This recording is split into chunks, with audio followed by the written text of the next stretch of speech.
साल 1977, जब दुनिया में कंप्यूटर अभी भी अपने बचपन में ही थे, जब मोबाइल फोन का भी जिक्र अभी साइंस फिक्शन जैसा ही लगता था, तब इंसान ने अंतरिक्ष में एक ऐसा संदेश भेजा जो आज भी अरबों किलोमीटर दूर अंधेरे में तैर रहा है। वॉयेजर 1 इंसानों का सबसे दूर पहुंचा संदेश वाहक, लगभग 48 साल पुराना और आज भी चल रहा है। पर सच सुनेंगे, वॉयेजर 1 कभी भी मिल्की वे से बाहर नहीं निकल पाएगा, चाहे अरबों खरबों साल बीत जाएं। आज जून 2026 में वॉयेजर 1 पृथ्वी से करीब 24 अरब किलोमीटर दूर है, एक लाइट डे की दूरी, यानी रोजाना का संदेश। पर ये दूरी इंसान के लिए क्या है? बस एक छोटा सा कदम। कारण वॉयेजर 1 की गति सिर्फ 17 किलोमीटर प्रति सेकंड है। प्रकाश की गति 3 लाख किलोमीटर प्रति सेकंड। वॉयेजर 1 की गति, ये गति सौर मंडल से बाहर निकलने के लिए तो काफी है, पर मिल्की वे गैलेक्सी से बाहर निकलने के लिए ये काफी नहीं है। बिल्कुल नहीं। मिल्की वे को छोड़ने के लिए आपको 310 किलोमीटर प्रति सेकंड की गति चाहिए। वॉयेजर 1 सिर्फ 17 किलोमीटर प्रति सेकंड पर चल रहा है। आप समझ रहे हो? वॉयेजर 1 हमारी गैलेक्सी के गुरुत्वाकर्षण के जाल में कैद है। ये कभी भी मिल्की वे से बाहर नहीं निकल पाएगा। अब कल्पना कीजिए कि 1 अरब साल बीत जाते हैं। वॉयेजर 1 56,700 प्रकाश वर्ष दूरी तय कर चुका होगा। 56,700 प्रकाश वर्ष दूर। ये इतनी दूरी है कि अगर आप प्रकाश की गति से जाते तो भी 56,700 साल लग जाते। पर वॉयेजर 1 अपनी गति से 1 अरब साल लगाएगा इस दूरी को तय करने में। चलिए अब बात करते हैं कि 10 अरब साल बाद वॉयेजर 1 कहाँ होगा, या कितनी दूरी को वो तय कर चुका होगा। जब आज से 10 अरब साल बीत चुके होंगे तो वॉयेजर 1 ने 5,67,000 प्रकाश वर्ष दूरी तय कर ली होगी। पर ध्यान दीजिए, मिल्की वे का व्यास लगभग 1 लाख प्रकाश वर्ष है। वॉयेजर 1 ने 5,67,000 प्रकाश वर्ष तय किए, पर वो गैलेक्सी के अंदर ही रहेगा। वॉयेजर 1 लगभग 25 करोड़ वर्ष लगाएगा हमारी मिल्की वे गैलेक्सी का एक चक्कर लगाने में। 10 अरब साल में ये तकरीबन 40 से 44 चक्कर काट चुका होगा और कुल दूरी ये तय करेगा 5,67,000 प्रकाश वर्ष की। लेकिन ये रहेगा मिल्की वे के अंदर ही। अब एक सवाल आता है कि वॉयेजर 1 इतनी दूरी तय करने के बाद कितने तारों के आसपास से गुजर चुका होगा। तो ये सवाल ना थोड़ा ट्रिकी है, क्योंकि वॉयेजर 1 किसी लाइन में तारों को पार नहीं करेगा। वो गैलेक्सी के अंदर मुड़ी हुई कक्षा में घूमता रहेगा, ठीक वैसे ही जैसे हमारा सूर्य घूमता है।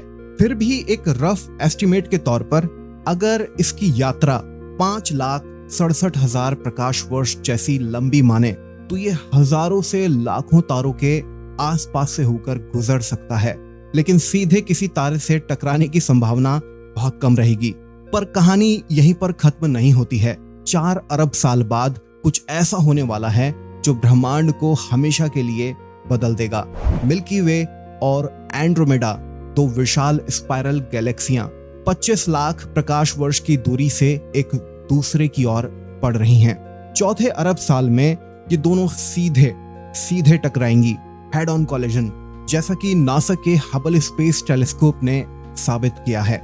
लेकिन ये सुनकर हमें घबराने की जरूरत नहीं है। तारे एक दूसरे से नहीं टकराएंगे, कारण उनके बीच की दूरी, तारों के बीच ना औसतन कई सैकड़ों से हजारों प्रकाश वर्ष की दूरी है। तो बहुत कम चांस है कि 2 तारे आपस में टकरा जाएं। अच्छा, एक सवाल आता है कि टक्कर के बाद वॉयेजर 1 का क्या होगा? क्या उसकी ऑर्बिट या वो खुद प्रभावित होगा इस टक्कर से? तो टक्कर में वॉयेजर 1 को भी कोई खतरा नहीं है। इस टक्कर के लगभग 2 अरब साल बाद मिल्की वे और एंड्रोमेडा मिलकर आपस में एक नई गैलेक्सी बनाएंगी, जिसका नाम रखा गया है मिल्कोमेडा। वॉयेजर 1 इस नई गैलेक्सी का हिस्सा बनेगा, नष्ट नहीं होगा, टूटेगा नहीं, अपनी यात्रा को जारी रखेगा। पर वॉयेजर 1 की सबसे बड़ी कीमत उसकी यात्रा नहीं है, उसकी कीमत इस सुनहरी डिस्क में छुपी हुई है। 1977 में नासा ने 12 इंच की तांबे की डिस्क पर सोने की परत चढ़ाई। इसमें क्या है? बच्चों की हंसी, पक्षियों की चहचहाट, बेल की आवाज, 55 अलग अलग भाषाओं में नमस्ते और इंसान के दिल की धड़कन और भी बहुत कुछ है। पर सबसे बड़ा राज, इस डिस्क पर यूरेनियम 238 का लेप लगा हुआ है।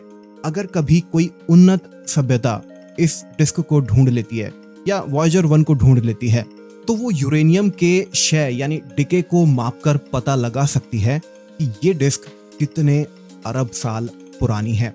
आज से लगभग 5 अरब साल बाद सूर्य एक सफेद बौना बन जाएगा, पृथ्वी हमारी नष्ट हो जाएगी, इंसान जो आजकल बहुत हुड़दंग मचा रहे हैं शायद वो भी खत्म हो जाएंगे, पर वॉयेजर 1 बच जाएगा। ये ब्रह्मांड में इंसानियत की अंतिम निशानी बनकर हमेशा तैरता रहेगा। पर एक सवाल हमेशा रहेगा, क्या कोई एलियन सभ्यता इसे कभी ढूंढ पाएगी? अंतरिक्ष बहुत विशाल है, इतना विशाल कि किसी एलियन सभ्यता के इस यान को ढूंढने की संभावना लगभग 0 है। वॉयेजर 1 की गति 17 किलोमीटर प्रति सेकंड है, लेकिन अंतरिक्ष में तारों के बीच दूरी हजारों प्रकाश वर्ष की है। ये एक सुई ढूंढने जैसा होगा इस विशाल ब्रह्मांड में। लेकिन अगर कभी कोई उन्नत सभ्यता इसे ढूंढ लेती है, तो वॉयेजर 1 उनके लिए किसी खजाने जैसा होगा। हाइड्रोजन परमाणु का चित्र, रेडियो एस्ट्रोनॉमी समझने वाली कोई भी सभ्यता इसे तुरंत पहचान लेगी। वॉयेजर 1 हमारी सबसे बड़ी उम्मीद है और हमारी सबसे बड़ी निराशा भी। 10 अरब साल बाद वॉयेजर 1 5,67,000 प्रकाश वर्ष की दूरी तय कर चुका होगा, पर वो मिल्की वे के बाहर कभी नहीं निकल पाएगा। मिल्की वे का गुरुत्वाकर्षण उसे हमेशा अपने अंदर कैद रखेगा। तो हमें ये उम्मीद रखनी होगी कि मिल्की वे के अंदर हमारे अलावा कोई और एलियन सभ्यता भी जरूर हो, तभी वो हमारे बारे में जान पाएंगे। वॉयेजर 1 हर 25 करोड़ साल बाद एक चक्कर पूरा करेगा मिल्की वे का, ऐसे करीब 40 से 44 चक्कर। पर सच ये है कि ब्रह्मांड इतना विशाल है कि 10 अरब साल भी एक पल जैसा है। वॉयेजर 1 ये हमारी इंसानियत का सबसे बड़ा साहसिक कार्य है, ये हमारी सबसे बड़ी विरासत है। ये कभी नहीं रुकेगा, ये कभी नहीं टूटेगा। अगर ये किसी से टकरा नहीं जाता या किसी तारे में नहीं घुस जाता, ये हमेशा तैरता रहेगा 10 अरब साल के बाद भी। साल 1977 में इंसानों ने एक ऐसा संदेश भेजा जो आज भी 48 साल बाद भी हर पल अंधेरे में तैर रहा है और अभी तक मरा नहीं है। तो वॉयेजर 1 सिर्फ एक यान नहीं है, ये हमारी आशा है, ये हमारी जिज्ञासा भी है और हमारी अमरता भी है, क्योंकि कुछ यात्राएं कभी खत्म नहीं होती। वॉयेजर 1 हमेशा के लिए हमारी पहचान बनकर अंतरिक्ष में घूमता रहेगा।